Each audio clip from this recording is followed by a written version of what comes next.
The True Martial World. Bab 9. Judul, Transformasi Tubuh yang Aneh. Saat kekakuan semakin kuat, anggota tubuh Yi Yun menjadi tidak bergerak saat ia merasakan mati rasa menyebar ke perut dan kepalanya. Dia tidak dapat berbicara, mendengar atau melihat. Dia hanya merasakan wajahnya basah oleh air mata Jiang Xiaoru. Dia berteriak sepanjang hidupnya, tapi Yi Yun hanya bisa melihat mulutnya bergerak. Suaranya melebar dan tidak jelas. Yi Yun tidak bisa membiarkan ini begitu saja. Dengan semua tekadnya, dia berhasil menggerakkan lidahnya yang kaku sambil berkata, Lian Chengyu.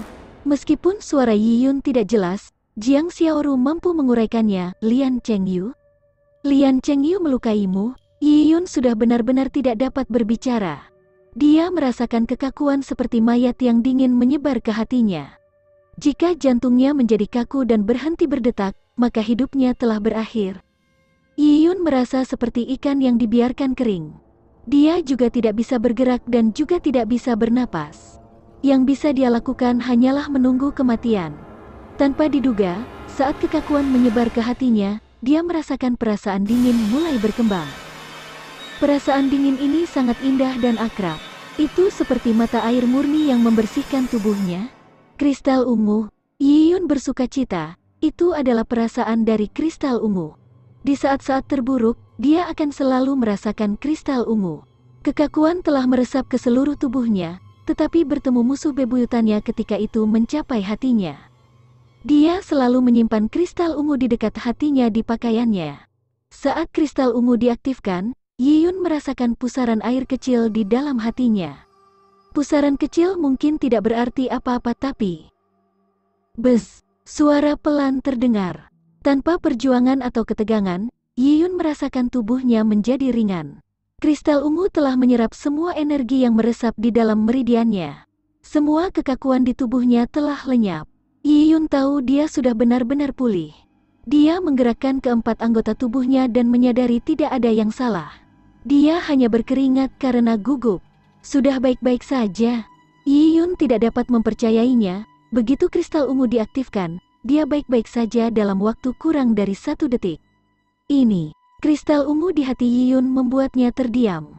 Apa sebenarnya purple crystal itu? Yun apa yang terjadi? Jangan menakut-nakuti kakak. Jiang Xiaoru melihat tubuh Yi Yun yang awalnya kaku dan tidak bisa bergerak-bergerak tetapi ada ekspresi konyol di wajahnya. Dia sangat khawatir. Aku baik-baik saja, Kak Xiaoru. Aku baik-baik saja, kata Yi Yun saat dia merasakan ada yang tidak beres. Saat dia menyelesaikan kata terakhirnya, dia merasakan sesuatu di perutnya. Tanpa peringatan, Yi Yun sangat mual sebelum muntah.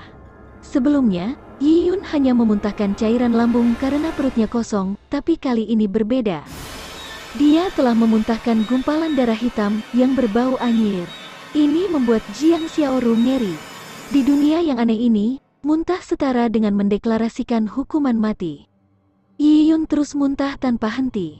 Selain muntah, ia juga mengeluarkan bau keringat yang lengket. Itu menyerupai lumpur hitam. Melihat Yi Yun berkeringat dan muntah, Jiang Xiaoru tidak terpengaruh oleh bau busuk yang memenuhi rumah. Dia bergegas untuk menyeka mulut Yi Yun dan menepuk punggungnya.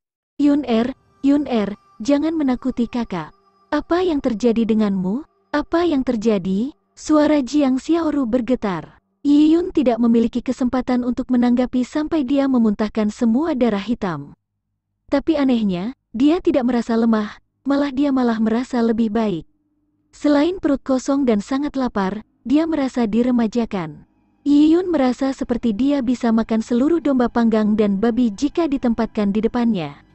Kak, aku baik-baik saja.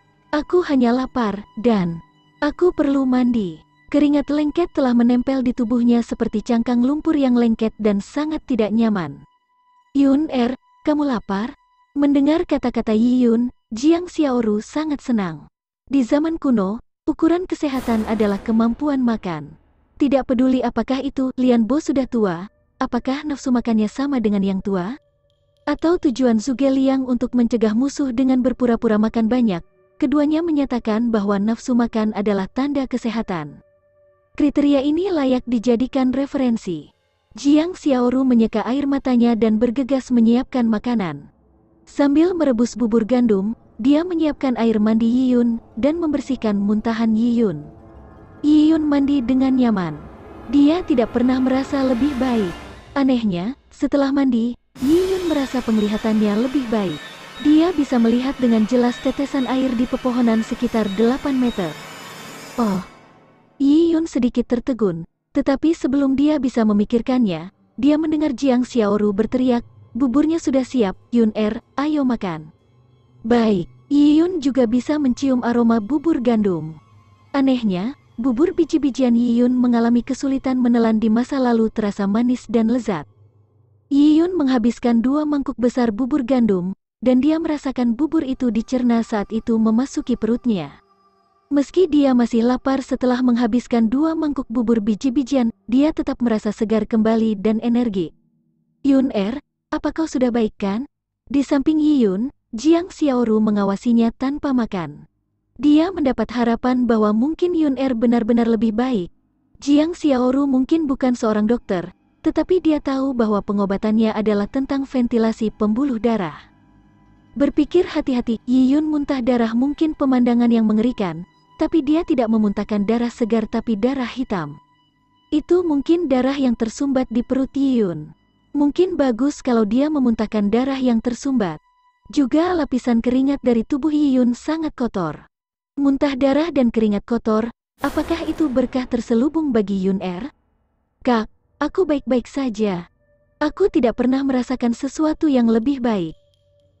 Sebelum Yiyun bisa menyelesaikan kalimatnya, dia merasakan tubuh lembut memeluknya. "Bagus sekali, kamu baik-baik saja. Kamu menakuti kakak," kata Jiang Xiaoru dengan lembut. Di padang gurun yang penuh dengan pembunuhan, pelecehan, dan kematian, kakak beradik ini hanya memiliki satu sama lain sebagai kerabat. Dia memeluk Yiyun dengan erat, takut saat dia melepaskannya, dia akan kehilangan dia. Setelah memeluknya lama, Jiang Xiaoru menyeka air matanya dan memeriksa Yiyun dengan cermat. Setelah dia puas bahwa dia baik-baik saja, dia berkata, "Kamu sebelumnya menyebutkan nama Lian Chengyu. Apakah Lian Chengyu orang yang melukaimu?" Yiyun ragu-ragu sejenak sebelum menganggukkan kepalanya. "Kak Xiaoru, aku pikir Lian Chengyu menyukaimu." Kata-kata Yiyun membuat Jiang Xiaoru tersipu. "Kamu masih anak-anak, jangan bicara yang tidak masuk akal." Sungguh aneh, seorang anak umur 12 tahun mengucapkan kata-kata seperti itu. Lian Chengyu, dia terlalu jahat. Jiang Xiaoru menggertakkan giginya sambil berkata. Dia kesal karena Lian Chengyu telah menyakiti kakaknya, tetapi dia tidak berdaya melawannya karena dia terlalu kuat. Dia memiliki kendali atas seluruh kamp persiapan prajurit. Peng! Tiba-tiba terdengar suara keras. Jiang Xiaoru melompat sambil berbalik dan melihat pintu halaman terbuka. Seorang pria kekar telah menyerbu.